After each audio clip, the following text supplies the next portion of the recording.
ప్రేమించడానికి తనకు అబ్బాయిని చూడమని ప్రియ చెప్పడంతో అన్వితకు రాఘవ్ గుర్తొచ్చాడు. అతనైతే ప్రియకు సరైన జోడీ అవుతాడని ఆమె భావించింది. అంతేకాదు, ప్రియా రాఘవ్ ఒకటైతే తనకు కూడా కలిసి వస్తుందని ఆమె అనుకుంది. అంతలోనే ఆమెలో మరో ఆలోచన కలిగింది. నేనిలా ఆలోచిస్తున్నానేంటి? షాడో నన్ను పెళ్లి చేసుకుంటానని చెప్పిన మాట నిజమే, కాని వాళ్ల ఫ్యామిలీ నన్ను ఒప్పుకుంటుందా? నాకు ఆల్రెడీ పెళ్లయి డివోర్స్ అయ్యాయి. అలాంటి అమ్మాయిని అంత పెద్ద ఫ్యామిలీ ఎలా ఒప్పుకుంటుంది అని ఆమె ఆలోచిస్తుండగా అన్వీ, అన్వీ అని గట్టిగా అరిచింది ప్రియా. ఆ అరుపులకు ఆలోచనల్లోంచి బయటకు వచ్చి, తప్పకుండా నీకు మంచి అబ్బాయిని చూస్తాను అని అంది అన్విత. అంతలోనే ఆమె మొబైల్ రింగ్ అయింది. హ్యాండ్బ్యాగ్లోంచి మొబైల్ని తీసి చూసేసరికి కొత్త నంబర్ కనిపించింది. ఎవరు? షాడో చేస్తున్నాడా అని చిన్నగా నవ్వుతూ అడిగింది ప్రియా. కొత్త నంబర్, ఎవరితో తెలీదు అని చెబుతూనే కాల్ లిఫ్ట్ చేసింది అన్విత. హాయ్ అన్విత, నిన్ను ఆటో షో నుండి బయటకు తీసుకెళ్ళింది ఎవరు అని అవతలి వైపు నుండి ప్రశ్న వినిపించింది. ఆ గొంతు ఎక్కడో విన్నట్టు అనిపించడంతో అవినాష్ అని ప్రశ్నార్థకంగా అడిగింది అన్విత. ఎస్, నేనే అని అతడు చెప్పగానే ఒకసారి తన మొబైల్ స్క్రీన్ వంక చూసింది. ఆ నంబర్ని ఎప్పుడూ చూసినట్టుగా అనిపించకపోవడంతో, కొత్త కొత్త నంబర్ల నుండి ఎందుకు కాల్ చేస్తున్నావు? నీ ఒరిజినల్ నంబర్ నుండి కాల్ చేస్తే లిఫ్ట్ చేయనని భయపడుతున్నావా అని అన్విత అడిగింది. చిన్నగా నవ్విన అవినాష్, ఇది నా పాత నంబరే, నన్ను విడిచిపెట్టాక నా నంబర్ డిలీట్ చేశావన్నమాట అని అతడు అన్నాడు. ఆ మాటలను పట్టించుకోని అన్విత, ఏంటి విషయం అని అడిగింది. నా నంబర్ అప్పుడే డిలీట్ చేయకు, మళ్ళీ ఫీడ్ చేసుకో. మనకింకా అఫీషియల్గా డివోర్స్ రాలేదు, సో అప్పటి వరకు వెయిట్ చేయి, ఆ తర్వాత బ్లాక్ చేసుకో అని అన్నాడు అవినాష్. ఇప్పుడు ఆ విషయం చెప్పడానికే కాల్ చేశావా అని కొంచెం సీరియస్గా అడిగింది అన్విత. ఓకే, డైరెక్ట్గా పాయింట్కొచ్చేస్తాను. నిన్ను ఆటో షో నుండి తీసుకెళ్లాడు కదా, అతనితో నువ్వు రిలేషన్షిప్లో ఉన్నావా అని అడిగాడు అవినాష్. అదంతా నీకెందుకు? మనిద్దరికీ డివోర్స్ అయిపోయాయి, సో నీకు నా పర్సనల్ విషయాలు చెప్పాల్సిన అవసరం లేదు అని కోపంగా అంది అన్విత. నేను నీకు ఇంతకు ముందే చెప్పాను, మనిద్దరికీ లీగల్గా డివోర్స్ ఇంకా అవ్వలేదు. అంటే చట్టబద్ధంగా మనిద్దరం భార్యాభర్తలమే. సో నా భార్యను నేనీ విషయం గురించి అడగవచ్చు, అది నా హక్కు అని అవినాష్ అన్నాడు. హక్కుల గురించి నువ్వు మాట్లాడుతున్నావా? ఆ హక్కులు ఇప్పుడెందుకు గుర్తొచ్చాయో? లీగల్గా డివోర్స్ కాలేదు, భార్యాభర్తలమంటున్నావు. అయితే ఒక పంచేయ్, ఇప్పుడే లీగల్గా ప్రొసీడ్ అవుదాం. విడాకులు తీసుకున్న తర్వాత నీ నుండి ₹1 తీసుకోనని ఆల్రెడీ మాటిచ్చేశాను. సో నీ డబ్బు నాకు అవసరం లేదు. ఇంకేంటి ప్రాబ్లం మరి?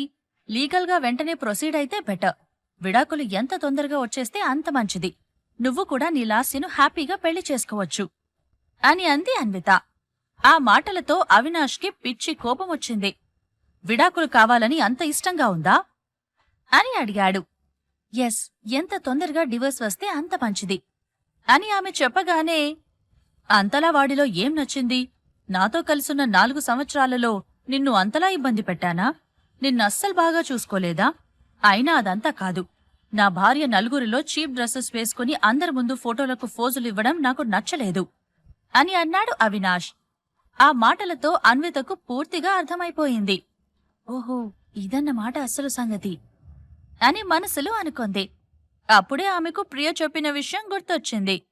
నిన్న జరిగిన ఆటో షో ఈవెంట్కి అవినాష్ వచ్చాడని ఆమె అర్థం చేసుకుంది. అంతేకాదు, లాస్య కూడా వచ్చిందని, వాళ్ళిద్దరికీ గొడవ అక్కడే జరిగింది కావచ్చని ఆమె అనుకొని, నీ బాధ అదా? నా జీవితం నా ఇష్టం, నేనెలాంటి బట్టలైనా వేసుకుంటాను.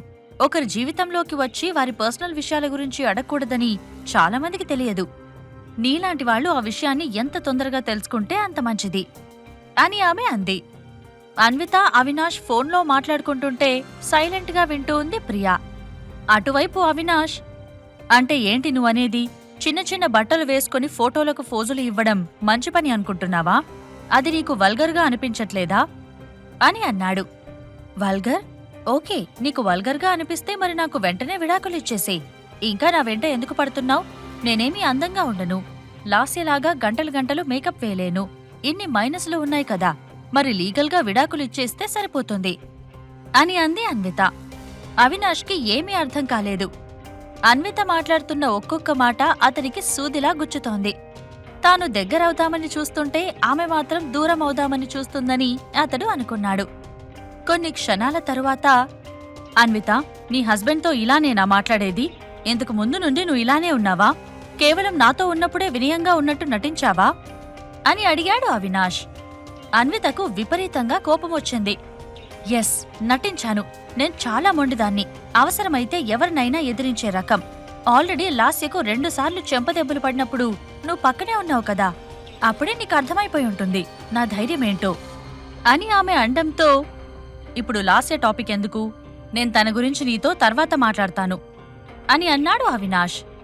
లాస్య గురించి నాతో నువ్వెందుకు మాట్లాడాలి? నీ అఫైర్స్ గురించి నాకేమవసరం? అసలు నాకు నీ సోది వినే ఓపిక అస్సల్లేదు. అర్థమైందా? నువ్వు లీగల్గా ప్రొసీడ్ అవ్వలేదని అప్పట్నుంచి మొత్తుకుంటూ ఉన్నావు కదా. తొందరగా ఆ పని కానిచ్చేస్తే ఇద్దరికీ బెటర్ అని ఠక్కున కాల్ కట్ చేసింది అన్విత. కాల్ మాట్లాడుతున్నంతసేపు అన్వితనే చూస్తూ ఉన్న ప్రియా ఆమె కాల్ కట్ చేయడంతోనే, ఓ మై గాడ్ అన్వి, ఇప్పుడు నువ్వు కరెక్ట్గా ఉన్నావు. ఎంత ధైర్యంగా మాట్లాడావో. నేనైతే చూస్తూ ఉండిపోయా. ఎప్పుడూ ఇలానే ఉండాలి. వాడి ముందు కొంచెం తగ్గినా నిన్ను మళ్లీ పిచ్చిదాన్ని చేస్తాడు అని అంది ప్రియా. అన్విత కూడా చిన్నగా నవ్వింది. నాకు తెలిసి నా జీవితంలో ఇంత ధైర్యంగా ఎవరితోనూ మాట్లాడలేదు. ఇన్ని మాటలు ఎవరినీ అనలేదు కూడా. మాటలన్నీ నోట్లోంచి టపీ టపీమని వస్తుంటే ఎందుకో ఒక రకమైన సాటిస్ఫాక్షన్ కలుగుతుంది. ఒళ్లంతా తేలికైన ఫీలింగ్ అని అంది. ఇటువైపు అవినాష్కి మాత్రం తలంతా బరువెక్కిపోతుంది. అసలు అన్విత అంతలా ఎందుకు మారిపోయిందో అతనికి అర్థం కావడం లేదు. నేను వదిలేసిన కొన్ని రోజులకే తనకు మరొక బాయ్ ఫ్రెండ్ దొరికాడా? అతనితో అంత క్లోజ్ అయ్యిందా? కొన్ని రోజుల్లోనే వాళ్ల మధ్య బంధం పెరిగిపోయిందా? డైవర్స్ కావాలని అన్విత అంతలా ఎందుకు అడుగుతోంది? నేను డైవర్స్ ఇస్తానన్నప్పుడు వద్దు వద్దు అంటూ బ్రతిమాలింది. ఇప్పుడేమో కావాలంటూ మొండికేస్తుంది. అసలు అన్విత బాయ్ ఫ్రెండ్ ఎవరు అని గదిలో బెడ్ పైన కూర్చుని అతడు ఆలోచిస్తుండగా అవినాష్ అని పిలుపు వినిపించింది. అతడు తల తిప్పకుండా తన ఆలోచనలో నిమగ్నమైపోయాడు. అవినాష్ అని మళ్లీ పిలిచిన లాస్య అతని పక్కన వచ్చి కూర్చుని, నువ్వు మళ్ళీ అన్వితతో గొడవ పడ్డావా? నాకు తెలుసు. సరే, అనవసరంగా ఎక్కువ ఆలోచించకు. ఇదిగో కాఫీ తాగి నీ కోపాన్ని తగ్గించుకో అని అతని ముందు కాఫీని ఉంచింది లాస్య. అవినాష్ అస్సలు రియాక్ట్ అవ్వలేదు. దాంతో లాస్యలో అనేక ఆలోచనలు కలిగాయి. నిజానికి తనిప్పుడిక్కడికి నిన్న జరిగిన సంఘటన గురించి వివరించాలని వచ్చింది. అవినాష్ మౌనంగా ఉండడంతో ఇదే కరెక్ట్ సమయమని అనుకొని, ఐమ్ సారీ అవినాష్, నిన్న జరిగిన దానికి నేను బాధపడుతున్నాను. కానీ ఒక్క విషయం, నేను నిన్ను ప్రేమిస్తున్నాను. I love you Avinash. తను ప్రేమించే అబ్బాయి మరొక అమ్మాయితో క్లోజ్గా ఉంటే ఆ అమ్మాయి అస్సలు తట్టుకోలేదు. నేను కూడా నిన్న తట్టుకోలేకపోయాను. అందుకే అంతలా గొడవ చేశాను అని అంది లాస్య. నువ్వు నన్ను ప్రేమిస్తున్నావా? నన్ను వేరే అమ్మాయితో చూస్తే నువ్వు తట్టుకోలేవా అని అడిగాడు అవినాష్. ఆ మాటలతో చేతిలోని కాఫీ కప్పుని పక్కనున్న టేబుల్ మీద పెట్టి, అవును అవినాష్, నువ్వు నా మనిషివి. నేను లవ్ చేస్తున్న మనిషివి. నువ్వు అందంగా ఉంటావు, పైగా రిచ్. నీలాంటి అబ్బాయిలకు చాలామంది అమ్మాయిలు గాలం వేయాలని చూస్తారు. వాళ్ళకస్సలు సిగ్గుండదు. అలాంటి వాళ్ల నుండి నేను నిన్ను కాపాడుకోవాలి అని లాస్య చెబుతుండగా విపరీతమైన కోపం తెచ్చుకున్న అవినాష్ ఆమెను బెడ్ మీద కొంచెం పక్కకు తోసేసి, నువ్వు కూడా అలాంటి సిగ్గులేని అమ్మాయిల వరుసలోంచే వచ్చావు, అది గుర్తుపెట్టుకో అని అన్నాడు. అయితే అతడు ఆమెను తోసిన తోపు వల్ల ఆమెకు ఇబ్బంది కలిగింది. అసలే ప్రెగ్నెంట్ కావడంతో ఇబ్బంది ఎక్కువయింది. వెంటనే, అవినాష్ ఏం చేస్తున్నావు? పిచ్చిదాన్లా కనిపిస్తున్నానా? No, I'm pregnant. నువ్వు నన్ను సరిగ్గా పట్టించుకోకపోయినా పర్వాలేదు, కానీ నా కడుపులో పెరుగుతున్న బిడ్డను సరిగ్గా చూసుకో అని లాస్య అంది. ఆ మాటలతో తోసిన విధానాన్ని గుర్తు తెచ్చుకుని గిల్టీగా ఫీల్ అయ్యి, ఐఎమ్ సారీ, ఇప్పుడు నీకెలా ఉంది? కావాలంటే హాస్పిటల్కి వెళ్దాం అని అన్నాడు అవినాష్. హాస్పిటల్కి అవసరం లేదు. ప్రెగ్నెంట్ అయ్యానన్న సంతోషం కన్నా నువ్వు నన్ను పట్టించుకోవడం లేదన్న బాధ నాకు ఎక్కువగా ఉంది. నిన్న అంతలా గొడవ జరగడానికి కారణమేంటి? నువ్వే కదా. ఇప్పుడు నిజం చెప్పు, నువ్వు ఆ మోడల్తో రిలేషన్షిప్లో ఉన్నావా అని అడిగింది లాస్య. అవినాష్కు కోపం పెరిగిపోయింది. పళ్ళు పటపటమని కొరుకుతూ, నువ్వు ఎక్కువగా ఆలోచిస్తున్నావు. ఆ మోడల్తో నాకెలాంటి సంబంధం లేదు అని అన్నాడు. నిజంగా లేదా? అయితే నీ ఫోన్ ఇవ్వు, నేను చెక్ చేస్తాను అని అతని చేతుల్లోంచి ఫోన్ని లాక్కోబోయింది లాస్య. కాని అతడు మాత్రం తన చేతుల్లోని ఫోన్ని వెనక్కి తీసేసుకున్నాడు. ఫోన్లో ఏముంది? అయినా నా ఫోన్ని నువ్వు చాలా యూజ్ చేస్తున్నావు. అన్విత నెంబర్ని బ్లాక్ చేసింది నువ్వే కదా అని అవినాష్ అడగడంతో, నేనెందుకు బ్లాక్ చేస్తాను అని వణుకుతున్న గొంతుతో చెప్పింది లాస్య. మరెవరు బ్లాక్ చేస్తారు? మా అమ్మకు స్మార్ట్ ఫోన్ యూజ్ చేయడం రాదు. ఇంట్లో ఉన్నది మన ముగ్గురమే. ప్రతిసారి నువ్వు నా ఫోన్లో ఏదో చెక్ చేస్తుంటావు. నా ఫోన్లో అన్విత నంబర్ బ్లాక్ చేసినట్టుగానే అన్వితకు పిల్లలు పుట్టారని డాక్టర్తో అబద్ధం చెప్పించావా? నిజం చెప్పు అని అతడు అడిగాడు. ఆ మాటలతో లాస్య ఏడవడం మొదలుపెట్టింది. ఏడుపు రాకపోయినా కావాలని కళ్ళనీళ్లు తెచ్చుకోవడానికి ట్రై చేస్తూ, గొంతు వణుకుతున్నట్లుగా నటిస్తూ, అవినాష్, నీకు ఆల్రెడీ నేను చెప్పాను. మనకు పుట్టబోయే బిడ్డని సరిగ్గా చూసుకుంటుందని ఆ డాక్టర్కి డబ్బులిచ్చానంతే. ఆ వీడియోని చూపించి అన్విత కట్టుకథ అల్లేసింది. నువ్వు నమ్మేశావ్ అని ఏడుస్తూ అంది. అన్విత చెప్పింది కట్టుకథ కాదు, నువ్వు చెప్పిందే కట్టుకథ. కొంచెం కూడా సిగ్గులేదు నీకు అని అన్నాడు అవినాష్. నాకు సిగ్గులేదా? అలా ఎలా మాట్లాడగలుగుతున్నావు? I'm pregnant. నేను నీ బిడ్డను నా కడుపులో మోస్తున్నాను. నన్ను పట్టుకొని ఇష్టమొచ్చినట్టుగా తిడుతున్నావు అని లాస్య అంటుండగానే అవినాష్ ఏమీ మాట్లాడకుండా అక్కడ్నుంచి బయటకు వెళ్లిపోవాలని డోర్ దగ్గరికి వెళ్తున్నాడు. వెంటనే అతని వెనకాలే వచ్చిన లాస్య అతని భుజం పట్టుకొని, ఎక్కడికి వెళ్తున్నావు అవినాష్? నేనిక్కడ మాట్లాడుతున్నాను అని అంది. లాస్య, ఇప్పుడు నా మూడ్ బాలేదు. నువ్వు కూడా ఏదేదో మాట్లాడుతున్నావు. ఇలాంటి టైంలో మనం మాట్లాడుకోవడం కరెక్ట్ కాదు. నేను బయటికి వెళ్లి కొంచెం ఊపిరి పీల్చుకుంటాను. ఈ విషయం గురించి మనిద్దరం తర్వాత మాట్లాడుకుందాం అని కొంచెం కామ్గా చెప్పాడు అవినాష్. కాని లాస్య వినలేదు. అతడు వెళ్ళిపోతుంటే భుజం పట్టుకుని రూంలోకి లాగుతూ, వద్దు, ఇప్పుడే మాట్లాడుకుందాం అని అతన్ని గట్టిగా పట్టుకొని బెడ్ దగ్గరికి తీసుకెళ్లి అవినాష్ని బెడ్ మీద పడేసింది. వెంటనే ఆమె కూడా బెడ్ మీద చేరిపోయి అతడి పెదాలను అందుకుంది.